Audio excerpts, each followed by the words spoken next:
This is Chicago's Morning Answer with Dan Proft and Amy Jacobson on AM 560. The Answer.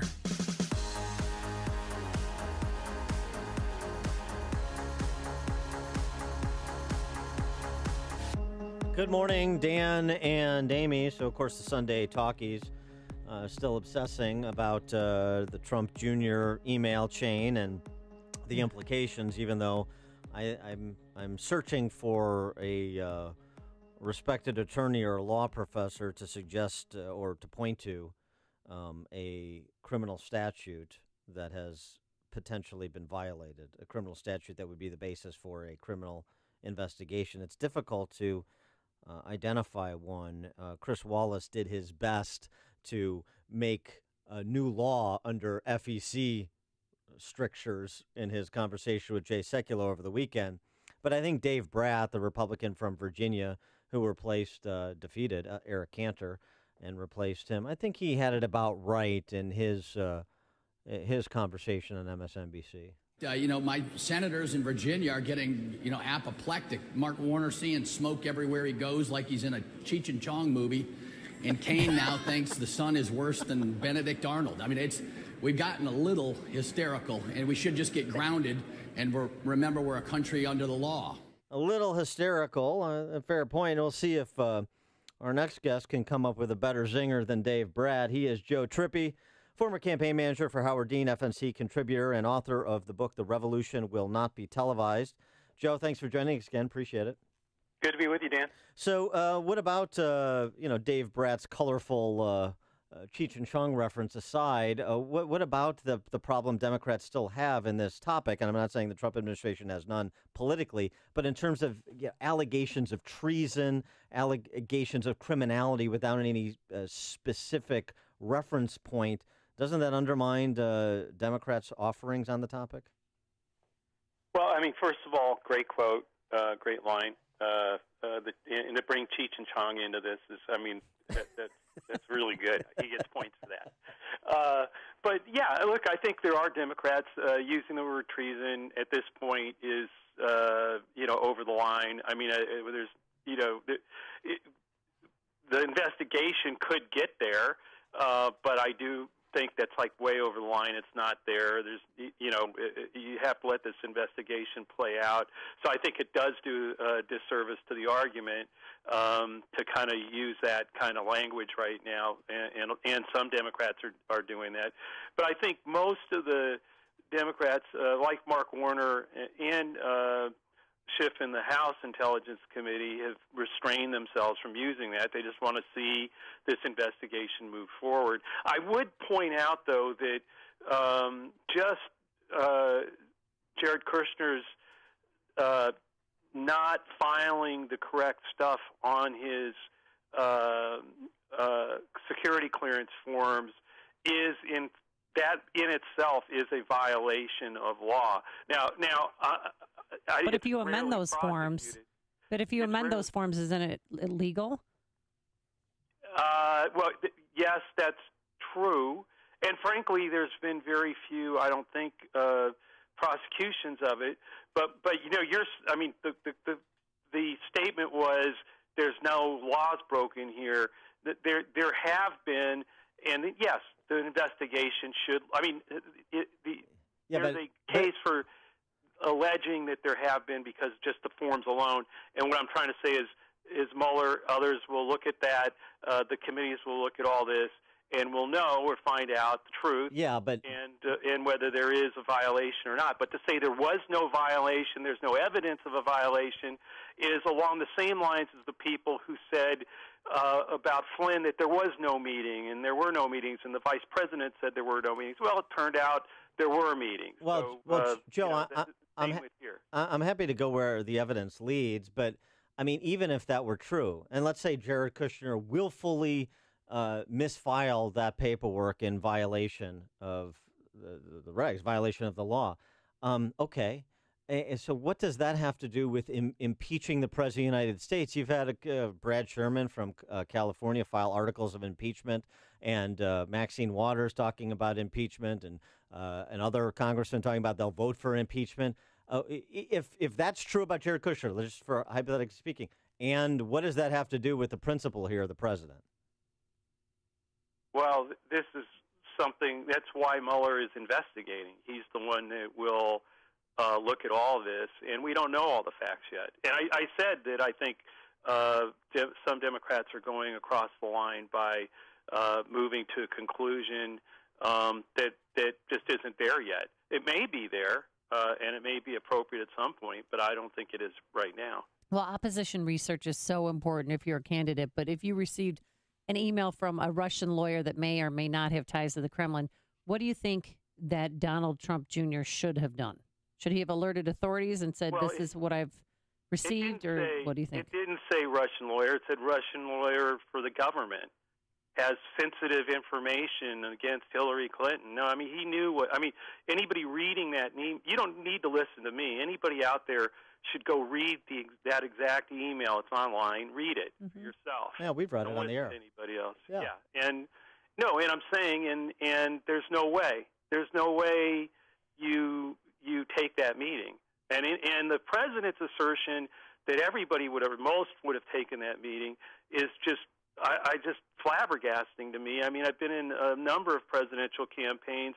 I think I had one contact that I know of, or one interaction with somebody from a foreign government in all that time, and it was in 1987, and it was with Israel, because in a conversation about about the peace process there, because my candidate wanted to know specific information about it before coming up with his own policy.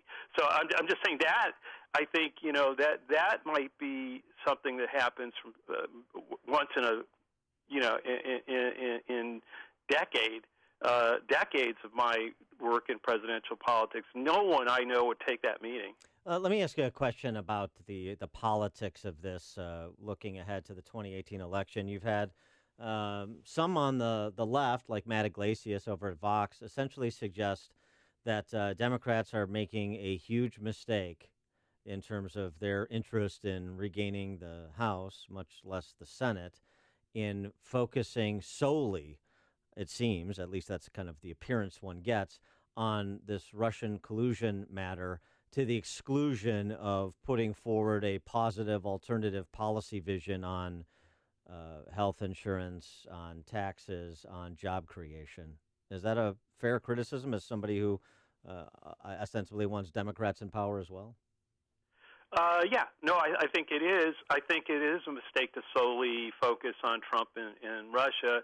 I think there are Democrats. I mean, part of the problem here is this thing is getting so much coverage, and Democrats are playing into that. I'm not taking anything away from their share of this, but that is sort of keeping the debate and the conversation away. I mean, if you did have a positive view of something on health care right now, I'm not sure how either party could get it, and I mean either, Republicans or Democrats, could get that out there and get much coverage on it in the wake of every day another email or another revelation or another denial coming out from the White House. So I do think, yes, to be successful in 2018, to be really successful in 2018, it won't just be pushing up against Trump. There has to be a positive vision and plan and agenda for the future coming out of the Democratic Party. Yeah, and speaking of the Democrats' next act, I mean, would dumping